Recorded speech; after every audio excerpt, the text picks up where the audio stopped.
Now, I think we're all set to go for lesson number 3, which deals with the 4 principal chords in the key of C. Now, check the pictures in your book very carefully, and check the record, and look at the fingers and the frets that I've shown you on the charts in your book, as well as how I look in the pictures. Number 1 chord, C major, which by now you should know real well. Now let's get our fingers in the correct position for chord number 2. Using your first finger on the 4th string on the 2nd fret as on the chart in your book, with your little finger on the 1st string on the 3rd fret. Look at the pictures, and don't forget your fingers go between those brass things on your neck, which are known as frets. This is the way it should sound.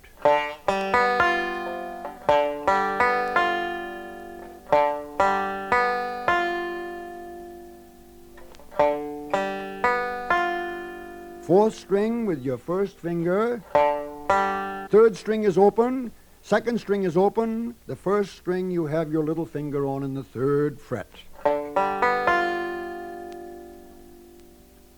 Let's try changing from number 1 chord to number 2 chord. Now do this slowly until it becomes easy for you.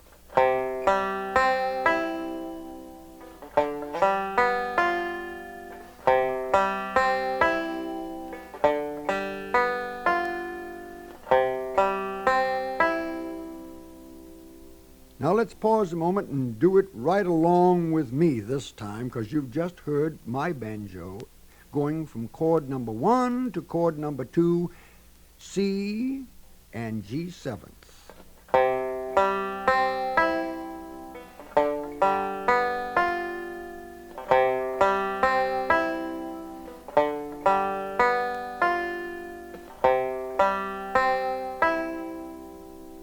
Now play number 1 chord with me with a downstroke, and change quickly to number 2 chord with 1 downstroke. I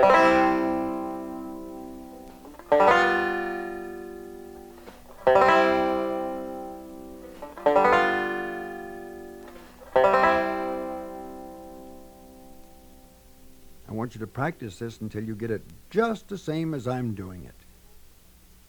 Now here we go for number 3 chord in the key of C. And again, I want you to look the chart over carefully in your book so your fingers are correct. Check my pictures, fingering this chord. The first finger on the 1st fret of the 2nd string, and your 2nd finger on the 2nd fret of the 3rd string. Now your little finger, your 4th finger, goes on the 3rd fret of the 1st string. Now hit all those 3 strings together. Now add your open bass to it. There is your chord, which is an F major chord. Don't forget to press your fingers between the frets, and this is the chord you should hear. Now use 1 downstroke on this chord for me right now. Now hit yours.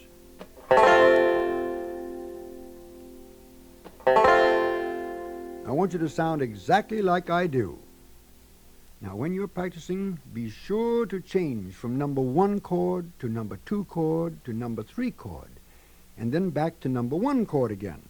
And then keep repeating these changes as you practice till they become so natural and easy, with either a downstroke with your pick on all 4 strings, or down and up stroke. Or you can pick them out singly, or you can use a slow tremolo movement like I told you about earlier in the record. By now you should be ready for number 4 chord in the key of C, which isn't hard at all. Check your charts again and look at the pictures in your book. Fingering this chord, and place your first finger so it bars the 4th and 3rd strings on the 2nd fret. You'll see in the pictures. Now your 2nd finger is not used on this chord. Your third finger goes on the third fret of the second string, and your fourth finger goes on the fourth fret of the first string. Look at your pictures and you'll see exactly what I mean. Now keep your fingers on this chord and give me one downstroke on all four strings, just like you hear me do right this minute.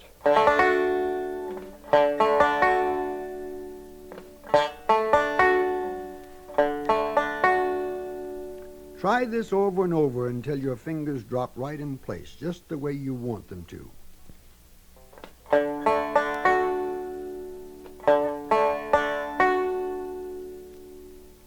Now when you're practicing, why don't you start off with number 1 chord, number 2 chord, number 3 chord, then number 4 chord, and then back to number 1 chord. Don't change fast at first. Do it slow and easy. Be sure you know where your fingers go on each chord. Then increase the speed of your changes of the chord till you can count 1, 2, 3, 4, and using one downstroke to each chord change. You can play each chord on all 4 strings, or you can pick them out singly, and you can do it real easy.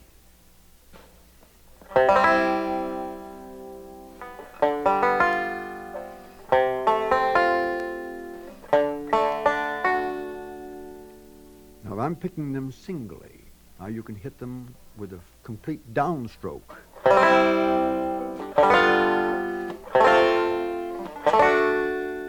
Or you can tremolo.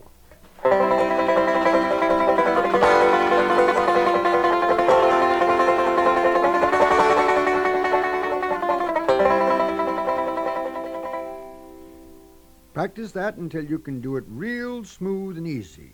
Try not to lift your hands off the neck of your banjo as you make these chord changes. And before I go to lesson number 4, I want to be sure you can change these chords real easily, so please practice these. Lift your record needle off again and go back to this particular lesson until you've practiced it real good and you can make these chord changes just like I'm doing.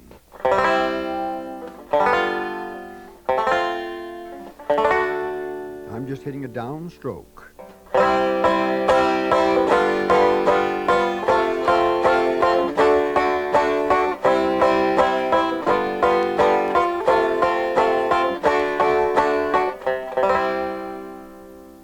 Real smooth changes are what I want you to make before we go to lesson number 4.